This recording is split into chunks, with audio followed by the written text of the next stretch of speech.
Assalamualaikum warahmatullahi wabarakatuh. Halo semuanya, perkenalkan namaku Dinda Fitri Ramadhani dan rekanku Sabrina Rizka Saputri.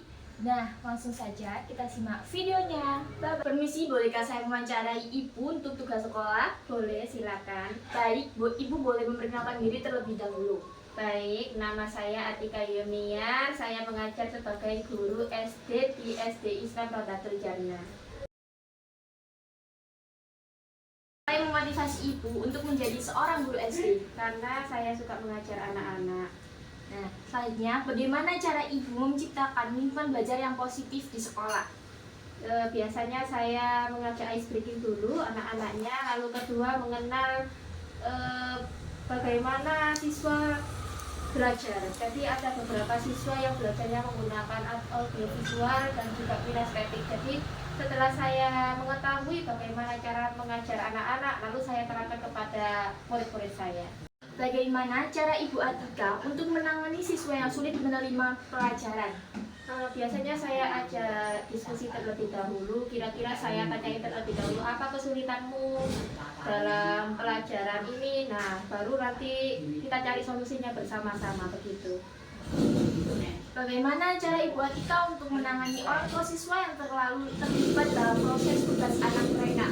Saya sangat senang sekali kalau misalnya orang tua ikut terlibat dalam pembelajaran dan belajarnya siswa. Berarti orang tua tersebut peduli terhadap siswa. Nah, dengan cara itu biasanya kami melakukan diskusi via japri atau saat rapotan itu kita berdiskusi bersama, begitu. Apakah Ibu menggunakan teknologi dalam pembelajaran dan apa saja contohnya? Biasanya di RJ itu kami menggunakan media PPT sebagai pembelajaran. Lalu yang kedua biasanya menggunakan media Kahoot atau Workboard sebagai pembelajaran, begitu. Bagaimana cara Ibu menjaga kedisiplinan di kelas? Nah, biasanya kalau misalnya di RJ itu punya motonya ya, jadi namanya Jawara. Jawara itu jalan, wajah, suara. Nah, sebelum pembelajaran dimulai, anak-anak juga diperkenalkan apa itu Jawara. Jadi saat memulai pembelajaran, anak-anak juga saat meminta izin, jalannya juga tidak terlalu buru-buru atau berlari, wajahnya juga harus senyum saat menerima pembelajaran, dan suaranya juga harus lantang namun tidak terlalu keras. Dan saat menyampaikan sesuatu harus minta izin terlebih dahulu, begitu. Apakah Ibu mempunyai kesulitan dalam memberikan umpan balik pada siswa? Sejauh ini sih tidak ya, karena umpan balik itu biasanya dilakukan ketika siswa merasa kesulitan. Nah, kalau misalnya di SD juga ada namanya poin-poin. Jadi kalau misalnya siswa merasa kesulitan atau kurang poinnya, nah itu bisa dikonsultasikan kepada gurunya masing-masing, begitu.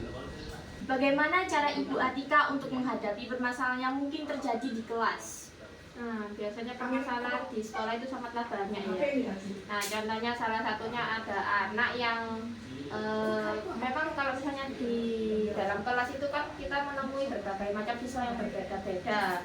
Ada anak yang siap menghadapi pembelajaran, ada anak yang memang belum disiapkan di rumah untuk menghadapi pembelajaran. Nah, saat itu terjadi, kita biasanya kembali mengulang atau mereview pembelajaran. Atau kalau misalnya ada anak yang memang butuh bantuan, biasanya kita melakukan konsultasi atau berdiskusi secara mandiri, begitu, terhadap anaknya. Bagaimana cara Ibu Atika untuk membantu siswa mengembangkan rasa percaya diri dan kecakapan sosial? Nah, ini juga tidak lupa dan butuh andil orang tua saat di rumah. Kita juga menyiapkan buku penghubung sebagai sarana komunikasi juga terhadap kegiatan siswa di rumah bersama orang tua. Jadi buku penghubung itu terkait ibadah, juga saat belajar, nah saat aktivitas maupun di kelas dan juga di rumah.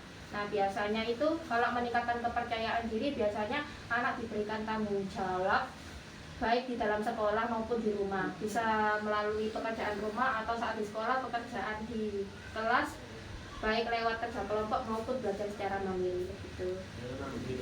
Apa metode yang sering Ibu lakukan ketika melangsungkan pembelajaran? Nah, biasanya metodenya itu kan kalau misalnya kurikulum merdeka lebih kepada siswanya. Nah, metode yang biasanya saya lakukan adalah metode diskusi. Jadi saling timbal balik antara murid dan guru. Nah, murid biasanya banyak bertanya. Setelah belajar biasanya kan anak-anak belajar dulu di rumah, lalu mengajukan pertanyaan. Apabila ada pertanyaan atau kesulitan saat memulai pembelajaran, baru kami sebagai guru memberikan umpan atau review kepada anak-anak terkait pembelajaran yang akan dipelajari. Baik, terima kasih atas waktunya untuk wawancara bersama Bu Atika pada hari ini.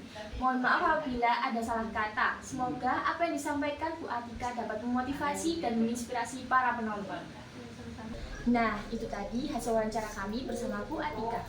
Nah, dari video wawancara tersebut, semoga kalian terinspirasi menjadi guru. Sekian video dari kami. Wassalamualaikum Wassalamualaikum warahmatullahi wabarakatuh.